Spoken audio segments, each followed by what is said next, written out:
জয় মা তারা, জয় গুরু বামদেব। গল্পকথা তারাপীঠে আপনাদের সুস্বাগতম। তন্ত্রে দেবী তারা হলেন দশ মহাবিদ্যার দ্বিতীয় মহাবিদ্যা এবং দেবী কালীর একটি বিশিষ্ট রূপ, যিনি তারিণী নামে পরিচিত। জয় মা তারা।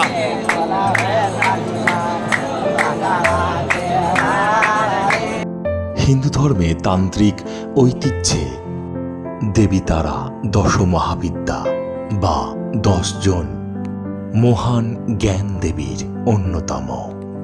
দেবী তারা জ্ঞান এবং সত্তাকে রক্ষা করার দেবী, যিনি ভক্ত